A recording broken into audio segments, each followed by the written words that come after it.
Welcome back, everyone, to Lesson 5, Part 8 of this TLDR of Life YouTube course. Hopefully, you're following along, have listened to the previous 7 parts of this Lesson 5 and the previous 4 lessons as well. I am digging into the second question of why do I believe what I believe within my first life domain. So, if you've been following along, you've been seeing that I've been reading my blog posts, which is going into answering that question and questions about my life domain. So, without further ado, let me start sharing my screen and continue reading. April 12th, 2022. Why do I believe in attracting the right profession? Why do I believe in attracting the right profession? I think we're always getting closer to our ideal profession. I think also that there is no one ideal profession for me or anybody. It can change over time, and I argue it should. Otherwise, we stunt our own growth. I think I've believed growing up that I should find the right job for me, but that implies something falsely, that someone else's definition and expectation and vision of a role is perfect for me. That necessarily means that you can't create your own job, profession, career, etc. So I think it goes from finding the right profession to attracting the right profession to then creating the right profession over time. Many people that we admire and perhaps aspire to become professionally created their job or profession or even industry. I think it comes back to, in part, a one-to-one mindset that there is a job and I'm meant to fill it. I may also believe it because I've seen the first stage of finding the right job play out in front of me, and I'm not sure how much professional success or fulfillment has been realized from it. I also think social media has a decent role to play in that, with people sharing their stories of going for something and achieving that and more. I've been able to test out this hypothesis of how much is happiness or fulfillment worth, at least in some sense, because I took a 20K pay cut initially to go from CAP to 2U, and I felt more happy, excited, etc. So does that stem from a limiting belief on happiness? Do people who are constantly looking and trying to find the right job relate that someone can be just as fulfilled by taking less money but doing something they like? Is that built from a foundational assumed belief of what success is? I think it comes from a belief that someone's assumption of a definition of a word is the same as other people's definition of the word, whether that's success, happiness, love, energy, etc. Maybe definitions are beliefs. So many arguments, fights, debates, wars even, happen not because of different sides of an argument, but the actual underlying discrepancy of the definition of something. But they can't recognize that. For example, in a relationship, love to someone might mean a hug or a kiss. To their partner, love may mean space and time to themselves. They're both correct with their own definitions. But when you apply the action to each definition of love, then one is definitely correct and the other inaccurate. That's what we've done. Then one is definitely correct and the other, inaccurate. That's what we've done and scaled infinitely with society. We've accepted, assumed, and unconsciously operated under other people's definitions of many concepts. It's like looking into a mirror right after you've taken a hot shower. The steam and condensation is still there. If we look at the mirror immediately after the shower and think that what we see is the true us, then we'll believe that. But that fog is other people's beliefs, like family, friends, colleagues, society, religion, etc. But to see our true self, we have to clear the fog.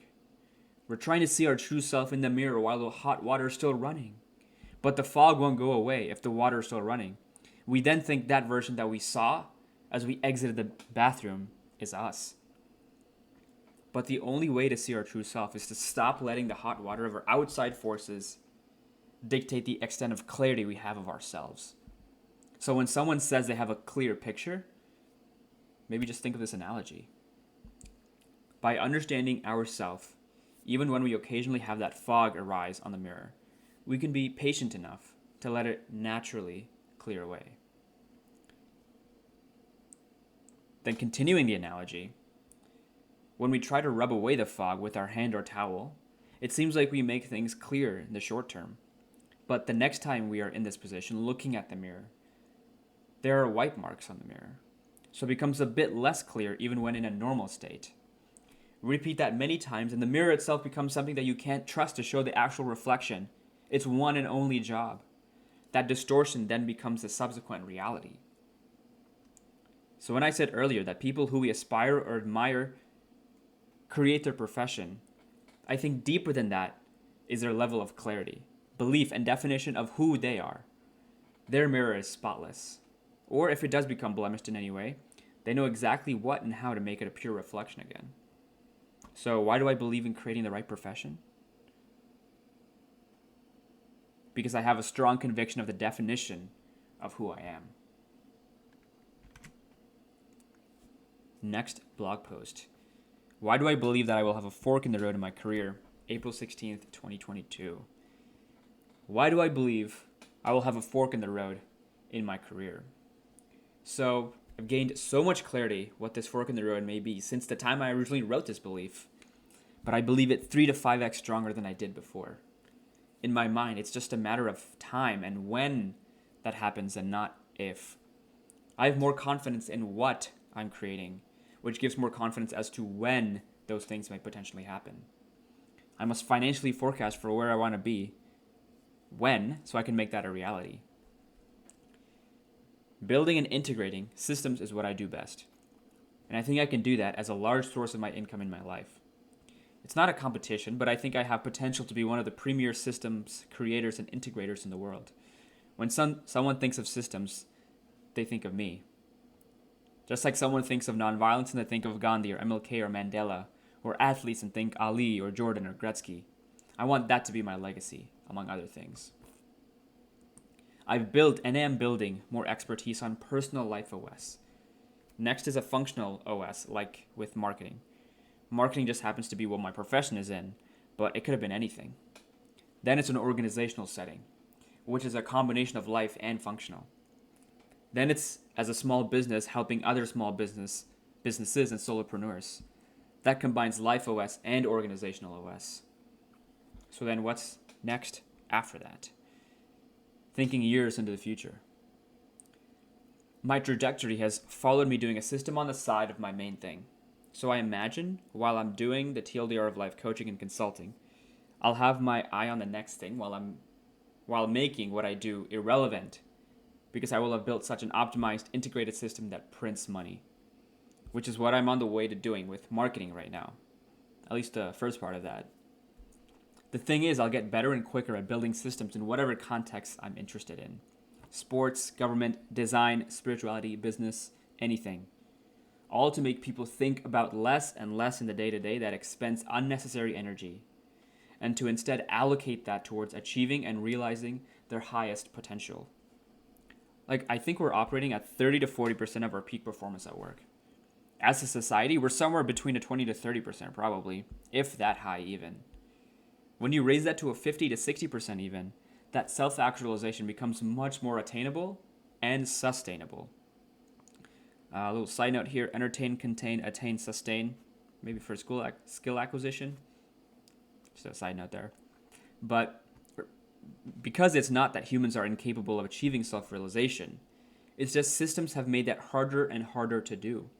I want to make that as easy as possible, raising the floor while keeping the ceiling as is. I think I also believe that because I don't know how long I can actually stay in one place or do one thing. Like a few years might be the limit. That can be viewed as a disadvantage, but the way I use it to my benefit is I build systems in one place, then move on to the next thing. I keep learning and gaining experience through those new systems I'm building and use that in the subsequent context. The underlying reason behind the fork in the road is financial. I think I'll be in a place to shift over as seamlessly as possible from having a side hustle to it being my main thing. I can grow exponentially financially, building systems compared to just being in marketing for a few more years. I have more potential than limiting myself to just that. I'll keep learning about all these seemingly disparate topics, but as I'm building and integrating systems, it'll all make sense. My beliefs of achieving great things and to you is just a step along the way, not a train I need to stay on until its final destination. So, returning back here, the next one is an even longer one than these couple of ones, so I'll save that for part 9. Hard to believe I'm already finished with part 8 here, and we got a lot more blog posts still going and journaling still that I'm doing, so hopefully you are journaling, going deep into your life domain, into what you believed and what you believe, and it's always a shifting mindset there, shifting beliefs, but then also going into why you believe what you believe. So hopefully that made sense. Thank you for listening and watching and reading along with me as I continue to find my beliefs. And I'll see you in part 9.